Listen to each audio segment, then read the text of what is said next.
مسئلہ یہ انہوں نے پوچھا کہ کوئی مسافر ہے، اس کو 2 فرض پڑھنے چاہیے تھے، جیسے ظہر ہے، عصر ہے، عشاء کے 4 فرض قصر کر کے یعنی 2 کر کے پڑھنے تھے، لیکن جب نیت کی تو 4 فرض زبان سے نکل گیا، تو کیا حکم شرع ہوگا؟ دیکھیں، زبان کا اصل میں اعتبار نہیں ہوتا، نیت دل کے پختہ ارادے کو کہتے ہیں۔ تو اگر دل میں تھا کہ میں 2 رکعت پڑھ رہی ہوں، لیکن زبان سے اچانک 4 رکعت نکل گئی، تو یہ 2 ہی رکعت ہوں گی اور اس میں کوئی مسئلہ نہیں ہے۔ ہاں، اگر دل میں 4 رکعت پڑھنے کا ارادہ ہے، زبان سے 2 نکلا، یہ غلط ہوگا، کیونکہ نیت کا اعتبار ہوتا ہے اور نیت قلبی ارادے کا نام ہے۔ یہ تو فقہائے اسلام نے جب یہ دیکھا کہ لوگوں کی طرف سے شکایتیں وغیرہ آئی ہوں گی کہ جی ہم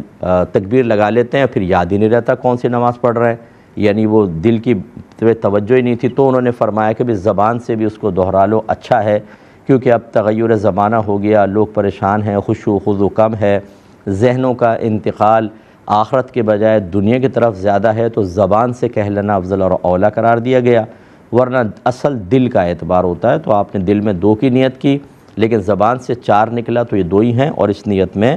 کوئی خرابی نہیں کہلائے گی۔ ایک یہ بھائی نے کویسچن